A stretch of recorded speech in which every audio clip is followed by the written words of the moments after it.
I love when the light bulb goes off and all of a sudden it clicks. You know, especially a hairdresser, young hairdresser, or even a seasoned hairdresser, when you're showing them something and they're so frustrated and then all of a sudden they're like, oh, I got it. That's like what makes me tick. That's my most satisfying moment, because then you feel like you are making a difference.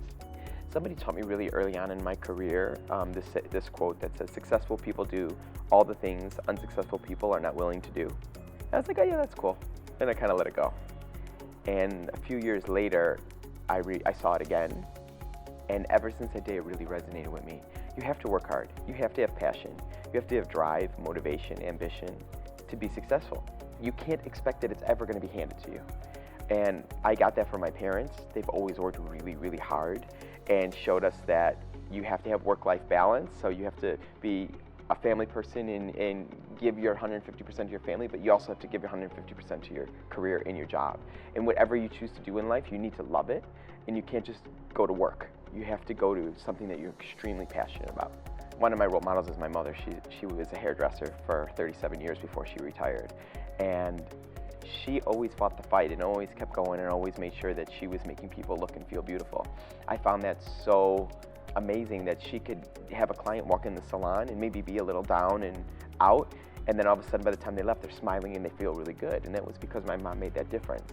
So I thought, if I could make a difference on people in my chair, then how rewarding could that feel? And all these years later of doing hair, I still feel like when somebody turns around and looks in the mirror and they love the way they look, that's the most rewarding feeling ever that you could feel, is to know that you had a part in making somebody happy. So I would say my mother was probably the first. Then when you look in the industry, you know, of course you look at people like Vidal Sassoon, who pioneered the industry and really made the hairdressing world a very respected world. For me, I look at that and go, I want to carry that torch and make sure that the respect and the poise and the class in the industry stays high. I feel that's really important. But there's been people on the business side too. You know, Colin Walsh, when he was running Matrix, I worked under him, and I learned so much from him about people and motivating people and teams and businesses and how to grow a business. Then transpired into my JCPenney role, and now my leader there, Amy Thomas, very similar to Colin in that sense. So I've had a lot of different role models. I think it's important to partner yourself up with people that you either aspire to be more like, or that you want to learn from, that you admire, because it rubs off if you really pay attention.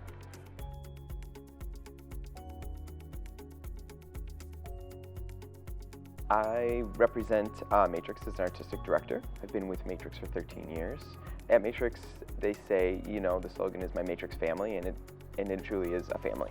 And that's why I've stayed for so many years. I love the culture, I love the people. I'm blessed to work with the most amazing caliber of people, not only technically and talent-wise, but just down to the earth, good people. And, you know, we work hard. We all do, right? That's what this industry is made of people who really work really hard. I love that. And everybody else works just as hard, and they get up and do the same thing and get excited. And when I see that passion come to life, passion drives me.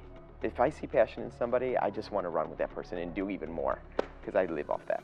The company has allowed me to really grow as an artist and really find my way in this industry, really, in giving me a platform to really create everything from, you know, some really commercial looks to something super avant-garde and over the top.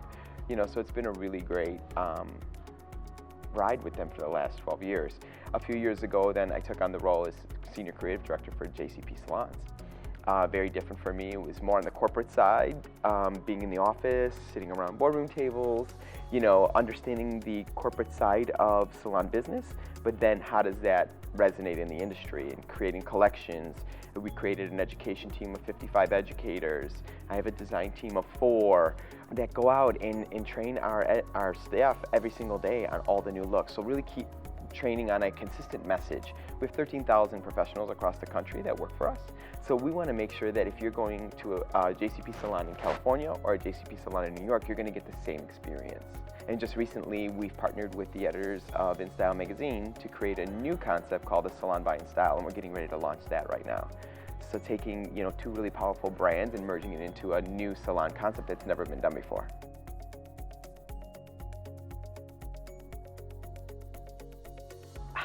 What's next for Nick Stenson? I ask myself that every day, honest to God, and lately more so than ever. And I don't have that answer.